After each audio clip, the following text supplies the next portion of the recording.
सख्य रस। कहे कबीर यह हेत विचारा, यार रब यार हमारा।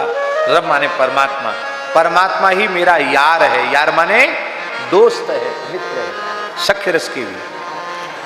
ये हम तो केवल एक पंक्ति बोल रहे हैं, इसके सैकड़ों पंक्तियां इस प्रकार की कबीर जी के साहित्य में मिलती है। शांत रस की, दास रस की, सख्य रस की, वात्सल्य रस की, श्रृंगार रस की भी। अब देखो राम जी के प्रति मधुर भाव कबीरदास जी का। राम मेरा पीव में राम की बहुरिया, राम मेरा पीव में राम की बहुरिया।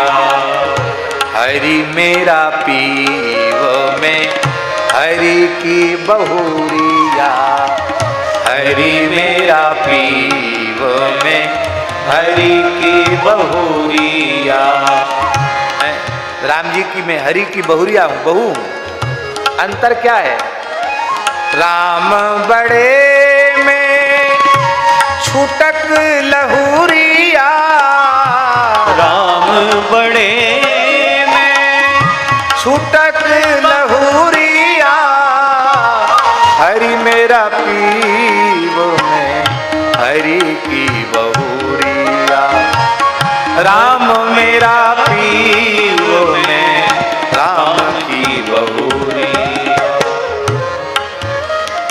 स्पष्ट मधुर रस, मधुर रस में ही तो है भगवान को अपने पति के भाव से, प्रीतम के भाव से मानना, स्वयं अपने आप को उनकी प्रियतमा के भाव से स्वीकार करना, ये मधुर रस है। दो तरह का श्रृंगार होता है, एक संभोग श्रृंगार, एक विप्रलंब श्रृंगार। संभोग जहां पति पत्नी का मिलन होता है, और विप्रलंब माने जहां वियोग होता है। ये दो तरह का श्रृंगार होता है। अब संयोग श्रृंगार का एक उदाहरण देखिए कबीर जी की वाणी में।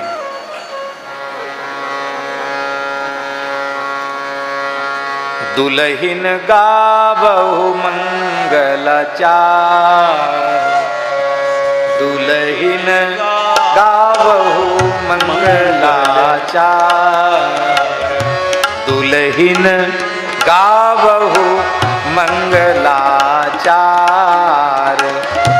दुल्हिन गावहु मंगलाचार। क्यों मंगलाचार गाओ? हम घरी आए हो राजा राम भरतार, हम घरी आए हो राजा राम भरतार।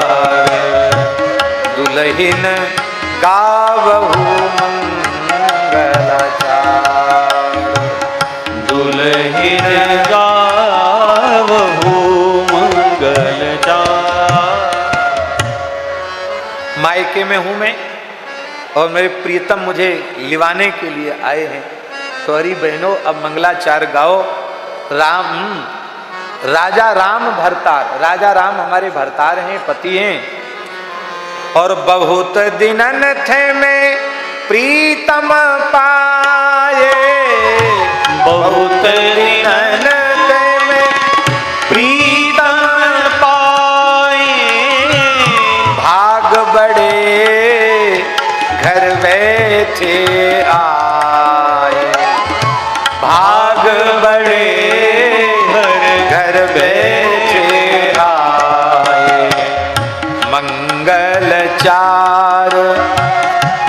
मंगलचार माही मेरा को, राम रसायन रसना चाको। कहे कबीर मैं कछु न कीना, सखी सुहाग राम मोहि दीना, सखी सुहाग राम मोहि दीना। गावहु मंगलचार, दुल्हिन गावहु मंगल सकल चार। संयोग श्रृंगार, वियोग श्रृंगार, विप्रलम्ब श्रृंगार। बिरहिन फिरे हे नाथ धीरा, उपजय बिन कछु समुझ न परई, बांझ न जाने पीरा, दीन भई दीन भई बूझ सखियन को, कोई मोहि राम मिलावे, दास कबीर मीन ज्यों तलफूं, मिले भले सच पावे। जैसे मछली को जल से निकाल दी, मेरी अवस्था हो रही है, मेरे प्रियतम राम जी से मुझे जल्दी मिलाओ, अरे सखियो जल्दी मिलाओ। ये वियोग श्रृंगार है। हाँ,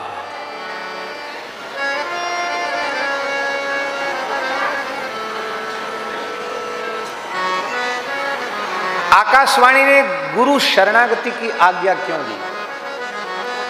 इस संबंध में श्री कबीरदास जी ने ही खुद कहा है, गुरु मीठा संसार में, गुरुमुख मीठा होए। क्या कहा? गुरु मीठा संसार में, गुरुमुख मीठा होए, रस ही रस गुरु से ये, रसते मिश्री होए। और स्वयं उन्होंने स्वीकार किया है अपने पदों में कि श्री रामानंदाचार्य जी मुझे सदगुरु के रूप में प्राप्त हुए और मैं कृतार्थ हो गया।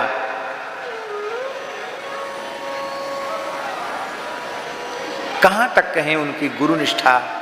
वे कहते हैं, सात समुंदर मसी करो, सुरतरु कलम बनाए, सब धरती कागज करूं, गुरुगुण लिखा न जाए।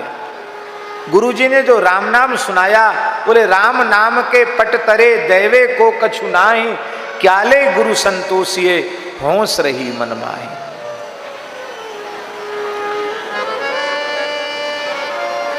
अब कबीरदास जी को आकाशवाणी ने उपाय भी बता दिया कि कैसे मिल जाएंगे गुरु। तो कबीरदास जी गए और संध्या होते ही जैसे अंधेरा सा हुआ कि पंचगंगा घाट की सीढ़ियों पर लेट गए, जहां आकाशवाणी ने संकेत किया था। ठीक उसी मार्ग पर लेटे जिस मार्ग से श्री रामानंदाचार्य जी चलकर गंगा स्नान के लिए जाते थे। यहां रजनी के शेष आवेश लिखा है। रामानंदाचार्य जी को प्रेम का आवेश अहर्निश चढ़ा रहता था।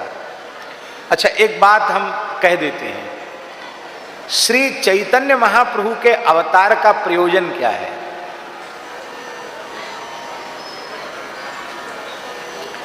साक्षात नित्य गोलोक बिहारी श्री कृष्ण ही श्री चैतन्य महाप्रभु के रूप में भारतवर्ष के पूर्वी भाग में, बंग प्रदेश में, नदिया ग्राम में, नवद्वीप धाम में पंडित श्री जगन्नाथ मिश्र सची माता की दक्षिण कुक्षी से फाल्गुन पूर्णिमा को प्रकट हुए। ठीक है, अवतार का प्रयोजन क्या है? बोले संकीर्तनैक पितरऊ करुणावतारऊ, सबको नाम संकीर्तन में लगाना, भेद रहित होकर सभी जीवों का उद्धार करना, अपने भ्रमण के यात्रा के प्रसंग में झारखंड में पहुंच करके हिंसक सिंह, व्याघ्र, सर्प आदि को भी हरिनाम सुनाकर, हरिनाम कीर्तन करवाकर उनको भी प्रेम दान करना, दुष्टों का नाश नहीं, दुष्टों की दुष्टता का नाश करके उनको भी परम भागवत भक्त बना देना, जैसे जगाई मगदाई का उद्धार किया। पर ये सब बातें बाहर की हैं। भीतर की बात यह है कि श्री कृष्ण राधा रानी का जो मादनाख्य महाभाव है, उस महाभाव का आस्वादन करना चाहते हैं। वो कैसे हो? उस महाभाव के आस्वादन के लिए श्री राधा रानी की अंगकांति लेकर के, गौर अंगकांति लेकर के श्रीमन महाप्रभु जी नवद्वीप में प्रकट हुए। तो मूल में चैतन्य महाप्रभु के अवतार का प्रयोजन है श्री राधा रानी के मादनाख्य महाभाव का आस्वादन। ठीक उसी प्रकार भगवान श्री राम के जगतगुरु रामानंदाचार्य भगवान के रूप में अवतरित होने में प्रयोजन क्या है? प्रयोजन है श्री भरत भाव का आस्वादन। कृष्णावतार में राधा रानी का महाभाव है और रामावतार में भरत जी का महाभाव है। तो भरत जी के प्रेम पर ठाकुर जी इतने बिक गए, राम जी न्यौछावर हो गए। बोले जो सुख मेरे प्रेम का भरत ने आस्वादन किया उसके लिए मैं भी ललचा रहा हूं, तो मुझे भी भरत भाव का आस्वादन करने के लिए अवतार लेना पड़ेगा। भरत जी ने जिस भाव का 14 वर्ष आस्वादन किया, उसी भाव का श्री रामानंदाचार्य भगवान ने, राम जी ने रामानंदाचार्य के रूप से संपूर्ण जीवन आवाहन किया। इसलिए पूरा रामानंदाचार्य भगवान का चरित्र भरत जी के महाभाव के रस से परिपूर्ण है। इसलिए श्री रामानंदाचार्य भगवान को अष्ट सात्विक महाभाव 24 घंटे बने रहते, अश्रु कंप पुलक स्वेद आदि भाव सब निरंतर बने रहते। इसलिए प्रियादास जी महाराज जो गौड़ी टीकाकार है वो लिखते हैं कि आवेश में उस समय भी प्रेम का नशा उतरता नहीं है। ब्रह्मवेला में भावावेश में जिस भाव से भरत जी श्री राम श्री सीताराम मानसिक उच्चारण करते हुए चलते हैं, उसी भाव से भावावेश में रामानंदाचार्य जी चल रहे हैं। अब जब आवेश में है तो उनको बहुत ध्यान नहीं है और अंधेरा है, रोज वहां से आते जाते हैं, वहां कोई मार्ग में दूसरा रहता नहीं है। पर आज सहसा उनका चरण बालक कबीर की छाती पर पड़ा। तो जैसे ही चरण पड़ा तो उनको लगा कि अरे किसी बालक के ऊपर मेरा पैर पड़ गया। तो तत्काल आपने अपना चरण पीछे की ओर उठा लिया, हटा लिया, और बालक कबीर तो धन्य हो गए। गुरु जी का ऐसा चरण स्पर्श किस शिष्य को मिलेगा? छाती पर चरण पड़ गया। कबीर जी ने साष्टांग प्रणाम किया और रामानंदाचार्य भगवान के मुख से शब्द निकला, राम राम कहो। क्या कहा? राम राम कहो। बस इतना निकला। इसी को आपने मंत्र समझ लिया। राम नाम से बढ़कर के कोई मंत्र नहीं है। और अब आप अपने घर आ गए कृतार्थ होके, और गंगा जी में नहाए, भद्र हुए। पहले तो मूड मुड़ाया, भद्र हुए। बालक तो थे, बाल मुड़वा दिए, मुड़वा करके चोटी रख ली। नहीं, उस संस्कार में चोटी रखने का तो कोई प्रयोजन ही नहीं था। चोटी रख ली और लंबे चौड़े जैसे हम लोग तिलक लगाते हैं ना, रामानंदी तिलक। देखो, एक इस साधुओं में एक कहावत है, हरीलाल जी, चाहे भले विनोद में सही, पर एक कहावत है साधुओं में, और तिलक सब तिलकिया रामानंदी ठीक, दूर ते ऐसा दीख पड़े ज्यों गाड़ी की लीक। और छोटे छोटे तिलक जल्दी पसीना आ जाए तो धुल जाएंगे, पर ये इतना लंबा चौड़ा तिलक, दूर ते ऐसा दीख पड़े ज्यों गाड़ी की लीक। तो हमारे यहाँ साधुओं में कहते हैं कलेजा फाड़ तिलक है। कलेजा फाड़ कैसे? कहते महाराज यवनों का, विधर्मियों का कलेजा फट जाता है, और जमराज का भी कलेजा फट जाता है, जमदूतों का भी कलेजा फट जाता है। दिव्य तिलक। तो श्री कबीरदास जी ने एक सुंदर विशाल 12 तिलक धारण कर लिए, गले में तुलसी की माला धारण कर ली, और अपने आप ही लंगोटी अंगोटी अपने आप बांध ली, अचला बांध लिया, लंगोटी बांध ली, और वहीं चौराहे पर खड़े हो बैठ गए। राम राम राम राम राम राम जपने लगे। और कोई आवे संत स्वरूप में दिखे तो गुरु भाई दंडवत, राम राम।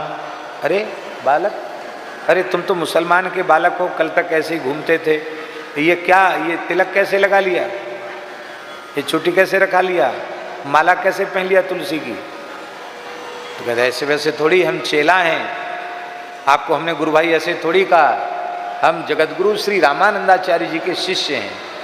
अच्छा, तुमको चेला कब बना लिया? बोले ये सब बात बताने की नहीं होती, हम चेला हैं उनके, वो हमारे गुरु जी हैं। बोलो भक्तवत्सल भगवान की जय। अब हल्ला मच गया। कीनी वही बात माला तिलक बनाए गात, मान उत्पात मात सोर कियो भारी। जब किसी ने जाकर कबीर की माँ नीमा से कहा, हे तेरा लड़का कबीर काफिर हो गया है, जैसे ही कहा तो उसने देखा कि अरे इसको क्या हो गया, लंगोटी बांध के, कपड़ा पहन के, तिलक लगा के, और ये सबको राम राम बोल रहा है। तो मैया ने हल्ला मचाया, माता ने, अरे भाई टोले मोहल्ले वालों, पड़ोसियों, देखो मेरा बच्चा काफिर हो गया है। ये किसी हिंदू फकीर ने इसको अपने चंगुल में फांस कर भोले भाले मेरे बच्चे को देखो कितना बड़ा तिलक लगा दिया है। ये घोर अपराध हो रहा है, मुगल शासन है और ये धर्मांतरण किया जा रहा है। बड़ा हल्ला मचाया उसने, हल्ला मचाने लगी।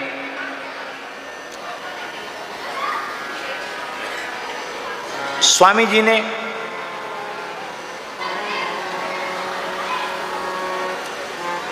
रामानंद स्वामी जी ने बुलाया। कबीर जी ने इस घटना का भी संकेत एक पद में किया है। नित उठ कोरी गागरी आने, लीपत जेऊ गऊ गईयो, ताना बाना कछु न सूझे, हरि हरि रस लपटइयो। हमारे कुल कऊ ने राम कहियो, हमारे कुल में किसी ने राम राम नहीं किया। जब ते माला लई निपूते, तब ते सुकून भइयो। जुनहु सुनहु जिठानी, सुनहु दिरानी, अचरज एक भइयो। सात सूत इन मुड़ियो खोए, यह मुड़ियो क्या क्यों न मुइयो। सरब सुखा का एक, हरि स्वामी सो गुरु नाम दइयो। जगत गुरु रामानंदाचार्य जी ने मुझे नाम दिया। संत प्रहलाद की पैज जिन राखी, हरना कुछ नख बिदारियो। कहते प्रहलाद जी की रक्षा की और वही हिरण्यकशिपु का वध किया। उन्हीं भगवान ने हमको राम नाम का उपदेश किया है। घर के देव पितर को छोड़ी, गुरु को शब्द लाई लइयो। कहत कबीर सकल पाप खंडत, संतन ले उद्धरियो। एक हंसी की बात छोटी सी बता दूं। एक महात्मा विचर रहे थे, चलते चलते थक गए तो एक पेड़ के नीचे बैठ गए। बहुत थक गए थे। तब तक उन्हें एक ग्वारिया दिखाई पड़ा। ग्वारिया जानते ना, गैया चराने वाला, ग्वाला दिखाई पड़ा। उसने देखा कि बाबा जी बैठे हैं तो बाबा जी को प्रणाम किया। बाबा ढोक प्रणाम। क्या सेवा करें बाबा जी आपकी? बोले बच्चा बहुत जोर की प्यास लगी है, हम बहुत थक गए हैं, लो हमारा कमंडल ले जाओ, पास में कहीं जल हो तो भर लाओ। बोले हाँ जल तो है, बहुत बढ़िया जल है, थोड़ा दूर है, झरने में जल है, हम लेके आते हैं।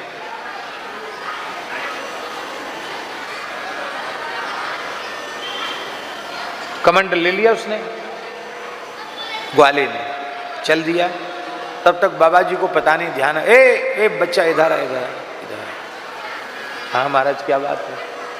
बोले तुमने किसी से हरिनाम लिया है क्या? बोला महाराज मैं तो पहली बार सुना हूँ, ये क्या होता हरिनाम, मैं नहीं जानता हूँ। राम नाम कृष्ण नाम कुछ लिया है? बोला हम नहीं जानते महाराज, हमारे कुल खानदान में ये काम किसी ने नहीं किया, हम तो गैया चराते हैं। दीक्षा ली? बोले वो तो पहली बार सुना, दीक्षा विक्षा क्या होती है हम नहीं जानते हैं। गुरु बनाए हो? बोले महाराज मैं गुरु चेला कुछ नहीं जानता। बोले लाओ कमंडल हमारा वापस। तुम निगरोह हो, अवैष्णव हो, अवैष्णव का छुआ हुआ खाया पिया नहीं जाता है, शास्त्र में मना है। इसलिए मैं खुद पानी भर के लाऊंगा, बता दो कहाँ है झरना। बेचारा दुखी हो गया, दे दिया कमंडल वापस। महाराज वहाँ चले जाओ, 1-1.5 किलोमीटर चलना पड़ेगा, फिर झरना मिलेगा। तो ले आए, पानी भर के ले आए। बाबा जी बैठ गए, उनको जगह अच्छी लगी थी इसलिए वहीं लौट के आ गए। ग्वाले को बहुत दुख हुआ कि बताओ हम संत की सेवा नहीं कर सकते। बोले महाराज ऐसा करो कि अब आपका मन लग गया तो यहीं रहो, हमको चेला बना लो। अब क्या लगेगा? बोले कुछ नहीं लगेगा, तुलसी का हीरा कंठी हमारी झोली में है, गोपी चंदन हमारे पास है, तिलक लगा देंगे, कान में नाम सुना दें, गले में कंठी बांध देंगे। अच्छा ठीक है, करना क्या पड़ेगा? बोले कुछ नहीं, जो चीज़ भगवान को भोग नहीं लगती वो खाना नहीं, व्यसन मत करना, राम राम का जप करना। बोले ठीक है करें, इतना तो हम कर लेंगे, हमारा खान पान तो ठीक है। अब वो जो उसको बेचारे को चेला बना दिया और वो तिलक लगा करके कंठी बांध के गया तो पूरे घर के लोग उस पर टूट पड़े। अरे मैं तेरा बाप हूँ, मैंने ऐसा कभी नहीं किया, तेरे बाप का बाप जिंदा है, उसने कभी नहीं किया, और मेरे बाप के बाप के बाप की बात भी हमने सुनी है कि उनने कभी ऐसा नहीं किया। जो कुल खानदान में किसी ने नहीं किया वो तू क्यों करा है? जाओ जाओ, एक तिलक कंठी सब वापस करके आओ, दीक्षा वापस करे आओ। बोला तो हम बहुत प्रार्थना करने से तो उन्होंने दिया, मैं तो वापस नहीं दे सकता हूँ, अब तो मैं भजन करूँगा, भजन करूँगा। अब भगवान की लीला। दूसरे दिन उस ग्वाले की एक भैंस मर गई। भैंस मरने से और ज्यादा घर के लोग झगड़ा करने लगे। बोले रे देखो, हमने कल ही कहा था कि ऐसा काम हमारे कुल खानदान में किसी ने नहीं किया, तुमने नया काम कर लिया तो देखो उसका पाप लगा, भैंस मर गई। अब जाओ लौटा के आओ ये कंठी और ये माला मंत्र सब लौटा के आओ। वो बेचारा भोला था, घबरा गया। वो फिर गुरुजी के पास रोता रोता गया। बोले महाराज बड़ी समस्या में पड़ गए, आपकी दीक्षा लेके हमारी भैंस मर गई और सब दोस्त हमारी दीक्षा को दे रहे हैं, वापस ले लो अपनी दीक्षा। तो संत भी बड़े विनोदी थे, उन्होंने कहा देखो ऐसा है कि हमारा कोई घाटा नहीं, हम तो सब वापस ले लेंगे, मंत्र दीक्षा सब वापस ले लेंगे, लेकिन एक बात है, तुम वापस करोगे, वापस करती पूरे घर भर के सब मर जाएंगे। हम तो वापस कर लेंगे, भय बिन होए ना प्रीत। बोले सब मर जाएंगे, भैंसें मर जाएंगी सो तो मरेंगी सब, घर के सब आदमी मर जाएंगे, कोई जिंदा नहीं रहेगा, हम तो वापस कर लेते हैं। घर वालों से एक बार पूछ के आओ। भोला भाला ग्वाला था, फिर गया घर में। बोले बाबा जी तो बोलते हैं कि सब मर जाएंगे, भैंसें तो मरेंगी सो मरेंगी, घर के भी सब मर जाएंगे। अरे भाई तब तो रहने दो, तब कोई बात नहीं, तब तो तुम माला फेरो, जप करो। और देखो हमारी दीक्षा का नियम है, जब हम दीक्षा देते हैं तो एक भैंस तो मरती ही है। का सो कैसे?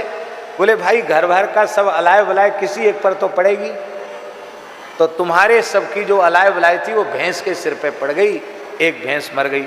अब वापस करोगे तो सब मर जाएंगे, और नहीं सब मिलके भजन करोगे तो खूब धन धान्य से समृद्ध हो जाओगे, फिर तो भैंस ही भैंस हो जाएगी, गाय ही गाय हो जाएगी। बेचारा ग्वाला गया और अब भगवान की कृपा उसकी समृद्धि बढ़ गई, तो सब ग्वालों ने भजन किया।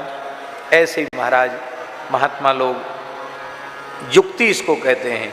श्री कबीरदास जी की माता ने भी कहा ये सब वापस करके आओ। बोले नहीं, मैं प्राण त्याग सकता हूं पर इस पवित्र वेशभूषा का त्याग नहीं कर सकता। श्री रामानंदाचार्य जी से लोगों ने कहा कि आपको इतनी चटपटी लग गई दीक्षा देने की कि जुलाहे को आपने दीक्षा दे दी। कहा तो हम ब्राह्मणों से भी आप बातचीत नहीं करते हैं, भजन में ही रहते हैं, और जुलाहा कहता है कि हमको दीक्षा दिए। बोले उसको पकड़ के लाओ। यद्यपि श्री रामानंदाचार्य जी जानते हैं इस बात को अच्छी प्रकार से कि कबीर जी कौन है, लेकिन लीला है ये तो। श्री रामानंदाचार्य जी अपनी पर्ण कुटी में है, चिक पड़ी हुई, चिक जानते हैं ना, चिक एक पर्दा होता है, चिक पड़ी हुई है। चिक के भीतर बैठने वाला बाहर वाले को देख लेता है, पर बाहर वाला चिक के भीतर बैठे वाले को नहीं देख पाता। चिक बीच में पड़ी हुई थी और रामानंदाचार्य जी ने पूछा कि वत्स तुम्हारा नाम क्या है? बोले गुरुदेव मेरा नाम कबीर है। अच्छा बहुत बढ़िया नाम है, तो मैंने तुम्हें दीक्षा कब दी? तो सारी घटना श्री कबीरदास जी ने बता दिया और कहा प्रभु आपने ही तो कहा था कि राम राम कहो, तो संपूर्ण वेदादि शास्त्रों का सार राम नाम ही तो है। विधि हरिहरमय वेद प्राण सो अगुण अनुपम गुण निधान सो। बंदौ नाम राम रघुवर को हेतु किसान भानु हिम कर को हेतु किसान भानु हिम कर को। तो आप बताओ राम नाम से श्रेष्ठ कोई मंत्र है? अरे संपूर्ण वेदों का मूल प्रणव है, और प्रणव का मूल भी राम नाम है। जब यह बात कही तो वे समझ गए कि ये तो प्रहलाद अवतार यही बालक कबीर हैं। तुरंत उन्होंने चिक खोली और कबीर जी को उठाकर अपनी छाती से लगाया।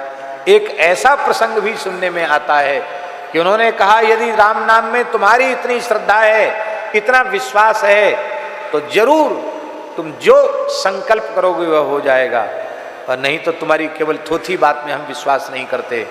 आप कुछ राम नाम के प्रति श्रद्धा उत्पन्न, विश्वास श्रद्धा दृढ़ है, उसका कोई परिचय दो। तो कहते हैं बालक कबीर ने कहा कि यदि राम नाम को ही मैं सर्वोपरि सबसे श्रेष्ठ मानता हूँ और राम नाम ही सर्वोपरि मंत्र हो, तो मैं आपकी पर्णकुटी का स्पर्श करता हूँ, इसके तिनके तिनके से राम नाम गूंजना चाहिए। जैसे ही बालक कबीर ने एक झोपड़ी का स्पर्श किया, प्रत्येक तिनके से राम राम राम राम राम राम गूंजने लगा। कबीर जी को उन्होंने खोल करके द्वार हृदय से लगाया। ऐसा भी वर्णन मिलता है।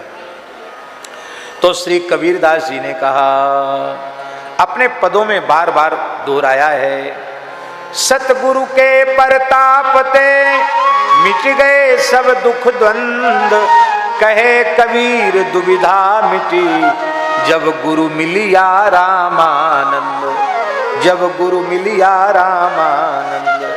स्पष्ट बोल रहे हैं कबीरदास जी। कबीर रामानंद का सतगुरु मिले सहाय, कबीर रामानंद का, आप किसके चेला हो मिले? रामानंदाचार्य जी के चेला हो। कबीर रामानंद का सतगुरु मिले सहाय, जग में जुगति अनूप है सोई दई बताए। भागवत के महात्म्य में लिखा है, नारद जी से भक्ति महारानी क्या कह रही हैं? बोले, उत्पन्ना द्रविड़े साहम वृद्धिम कर्नाटके गता, क्वचित क्वचिन महाराष्ट्रे गुर्जरे जीर्णतांगता। मैं द्रविड़ देश में उत्पन्न हुई, यही बात कबीर जी कहते हैं। बोले, द्राविड़ भक्ति द्राविड़ उपजी लाए रामानंद, कबीर ने परगट करी सात दीप नौ खंड। कहते कबीर ने तो उसको पूरे ब्रह्मांड में व्याप्त कर दिया। ऐसा भी उनका दोहा है। बोलो श्री कबीरदास जी महाराज की जय। मैया समझाते समझाते हार गई और पिताजी की तो मृत्यु हो चुकी थी। पिताजी नहीं थे जीवित, केवल माँ थी, और माँ हार गई। जात बिरादरी के लोग भी हार गए। पर कबीर जी ने कहा कि वर्ण एक ही बार होता है।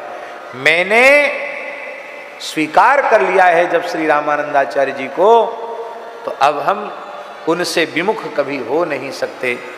चरित्र अभी बहुत सुंदर है, शेष चरित्र हम कल कहेंगे, क्योंकि 7:05 हो गए हैं।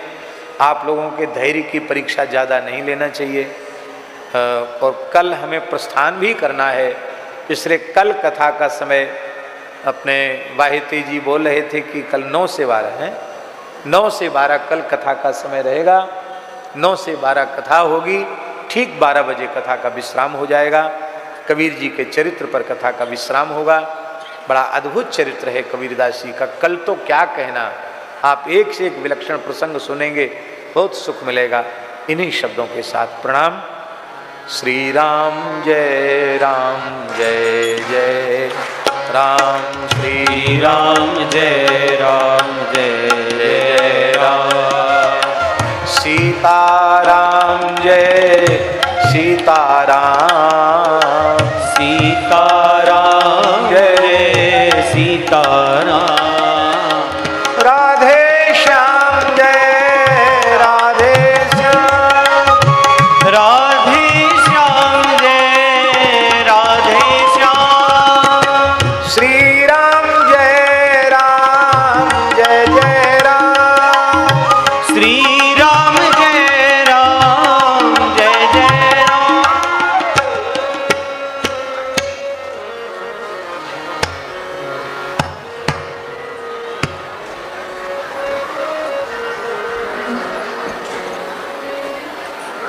राधे श्याम। मंच पर आरती के लिए वे ही महान भाव आवें जो पूजन में जाते हैं। अधिक संख्या होने से सब लोग फिर आरती में सम्मिलित नहीं हो पाते। अन्य लोग सम्मुख खड़े होकर के आरती कर लेंगे। रत्नेश्वरे नमः ज्वालामालिन्यै नमः सर्वोपचारार्थे गन्धाक्षतपुष्पाणि समर्पयामि। भारती की आरती आरती हरे भक्त भगवत की कथा सब विश्व का मंगल करे।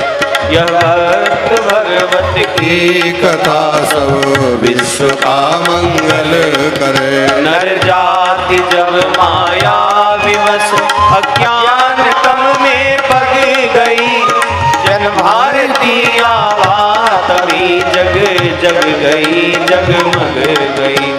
अज्ञान माया मोह तम की काली माँ कलई धुली, सत्प्रेम समता सत्य सुख सुखी कंज कलिकाए दिली। उल्लूक खल कलिमल सकल उड़गन प्रभात हो गए, तब सब पथिक सुंदर सुखर हरि भक्ति पथ को पा गए।